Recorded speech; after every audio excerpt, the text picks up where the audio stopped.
आज ही Doubtnut app download करें। Doubtnut पर होगा अब आपके सभी मैथ्स, केमिस्ट्री, फिजिक्स और बायोलॉजी डाउट्स का सफाया। बस अपने क्वेश्चन की फोटो खींचो, उसे क्रॉप करो और तुरंत वीडियो सोल्यूशन पाओ। Download now.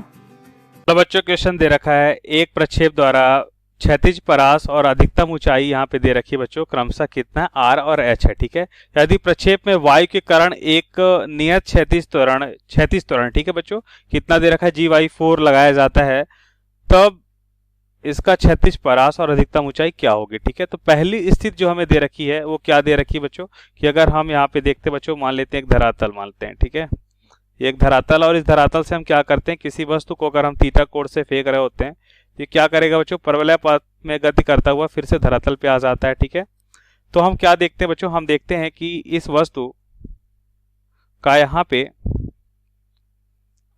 अगर u वेग से फेंकते हैं तो इसका मान लेते हैं ये हो जाएगा ऊर्ध्वाधर घटक और ये हो जाएगा इसका क्षैतिज घटक। ठीक है, तो अगर हम बात करते हैं बच्चों इसका उड्डयन काल, तो उड्डयन काल क्या होता है बच्चों, इसके लिए सूत्र होता है 2u साइन, क्या होता है बच्चों, 2u साइन थीटा बाई जी होता है। ठीक है, एक ध्यान से देखिए बच्चों, 2u साइन थीटा बाई जी, ये फार्मूला हमें याद है। ठीक है, अब ध्यान से देखिए बच्चों, तो ये वाला घटक अगर u वेग से और थीटा कोण से फेंक रहे होते हैं, ठीक है, अगर u वेग से और थीटा कोण से फेंकते हैं तो ये घटक होता है u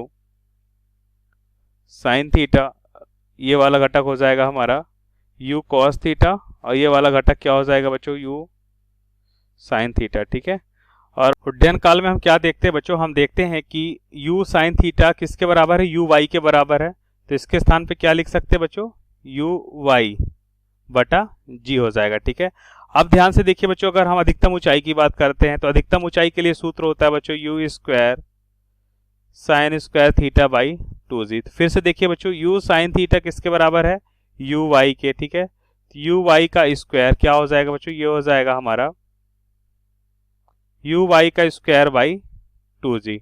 राइट, अब बात करते हैं क्षैतिज परास, तो क्षैतिज परास क्या होता है बच्चों, क्षैतिज परास होता है, हम यहाँ पे लिख सकते हैं बच्चों u cos theta into, direct लिख लेते हैं बच्चों, अगर क्षैतिज दिशा में वेग u cos थीटा है तो u cos थीटा इंटू क्या होता है बच्चों, उड्डयन काल, तो ये होता है क्षैतिज परास। क्योंकि हमें पता है बच्चों कि क्षैतिज दिशा में कोई त्वरण नहीं होता है और ऊर्ध्वाधर दिशा में हमेशा -g कार्य करता है। ठीक है, लेकिन जो दूसरी स्थिति जो दे रखी है वो ये दे रखी है बच्चों कि क्या होता है, ध्यान से देखिए, क्षैतिज त्वरण इस बार आ जाता है। ठीक है, तो क्षैतिज त्वरण हम यहाँ पे देखते हैं बच्चों कितना हो जाता है, यहाँ पे दे रखा है G/4 हो जाता है। ठीक है, क्षैतिज त्वरण कितना हो जाता है बच्चों, G/4, और ऊर्ध्वाधर त्वरण क्या रहता है बच्चों, ऊर्ध्वाधर त्वरण अगर हम देखें बच्चों u/y, तो ये तो उतना ही बना रहता है। ठीक है, और प्रारंभ में u वेग और थीटा कोण समान है। ठीक है, तो अब ध्यान से देखिए क्या फर्क पड़ रहा है बच्चों इसमें, यहाँ पे हम देखते हैं बच्चों उड्डयन काल, तो उड्डयन काल किस पे निर्भर करता है, 2 और g, तो g तो गुरुत्वीय त्वरण है बच्चों, ये तो सेम ही रहेगा। ठीक है, ये तो एक नियतांक है, 2 एक नियतांक है u/y।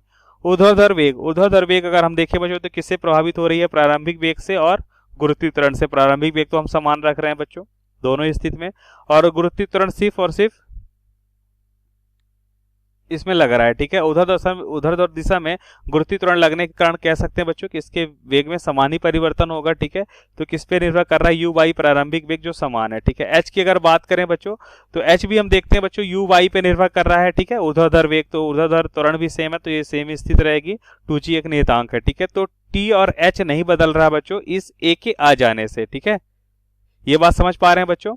अब बात करते हैं r, तो r क्या होता है बच्चों, u cos theta into T. अब ये यहाँ पे त्वरण 0 था तब हमने लिखा बच्चों, अगर त्वरण 0 नहीं है तो क्या होगा बच्चों, गति का द्वितीय समीकरण लगाते हैं जो होता है बच्चों s बराबर ut प्लस का हाफ at स्क्वायर। ठीक है, इतना हमें मालूम चल गया बच्चों कि इसका उड्डयन काल सेम होगा। क्यों, क्योंकि यहाँ पे हमने देखा कि क्षैतिज दिशा में त्वरण आ जाने के बाद भी हम देखते हैं बच्चों ऊर्ध्वाधर दिशा में कोई भी परिवर्तन नहीं होता है, और यहाँ पे हम देखते हैं कि उड्डयन काल का जो सूत्र है वो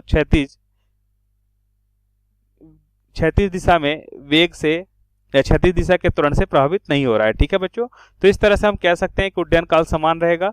और यहाँ पे हम देखते हैं बच्चों हमें क्षैतिज परास मान लेते हैं r' मिलता है। ठीक है, प्रारंभिक वेग हम देखते हैं बच्चों क्या है, u cos थीटा। ठीक है, उड्डयन काल बच्चों t है प्लस 1/2, इस बार त्वरण कितना कार्य कर रहा है बच्चों, G/4। ठीक है, और ये त्वरण बच्चों x दिशा में है। ठीक है, क्योंकि हमने जो न्यूटन के गति का द्वितीय समीकरण लगाया है बच्चों, ये एक्स दिशा में लगाया है, ठीक है। ये भी यहाँ पे लिख लेते हैं बच्चों ताकि कोई मिस्टेक ना हो, ठीक है।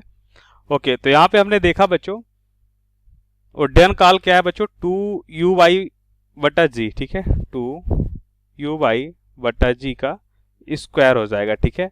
तो यहाँ से हम देखते हैं बच्चों हमें क्या मिलेगा, r dash u cos theta into T. इसको अगर समीकरण a माने बच्चों तो यहाँ से a से हम लिख सकते हैं बच्चों ये r के बराबर है प्लस 1/2 g/4, इसको यहाँ पे स्क्वायर करते हैं तो कितना हो जाएगा 4 u/y का स्क्वायर बटा जी स्क्वायर, ठीक है। तो ध्यान से देखिए बच्चों ये वैल्यू तो कैंसिल हो जाएगी, यहाँ पे 4 से 4 कैंसिल हो जाएगा और g से ये g कैंसिल हो जाएगा, ठीक है। तो r डैश का मान हमें क्या मिल रहा है बच्चों, r प्लस ये हो जाएगा बच्चों u/y स्क्वायर बटा 2g बचेगा, ठीक है। अब ध्यान से देखिए बच्चों u/y स्क्वायर बाई 2g, इसे मान लेते हैं समीकरण b। तो समीकरण b से यहाँ पे रख सकते हैं बच्चों इसकी वैल्यू h के बराबर है, ठीक है। तो r प्लस क्या हो जाएगा बच्चों h हो जाएगा, ठीक है। तो ये हो जाएगा r डैश का मान। और यहाँ पे अगर ऑप्शन देखिए बच्चों तो हमें क्या बताना है, पहले हमारा क्षैतिज परास, उसका अधिकतम ऊंचाई बतानी है, ठीक है। तो यहाँ पे 4 ऑप्शन में देख सकते हैं बच्चों, ऑप्शन नंबर जो चौथा दे रखा है ये r प्लस एच क्षैतिज परास और h क्या होगी, अधिकतम ऊंचाई होगी, ठीक है। क्योंकि अधिकतम ऊंचाई हम देखते हैं यहाँ पे सेम है, ठीक है, अधिकतम ऊंचाई नहीं बदल रहा है बच्चों। अगर हम यहाँ पे क्षैतिज त्वरण क्या करते हैं बच्चों g/4 कर देते हैं तो हम देखते हैं बच्चों कि उसके बाद भी हमारी अधिकतम ऊंचाई का मान समान बना रहता है, ठीक है। तो ये हमारा आंसर हो जाएगा। सो थैंक यू बच्चों।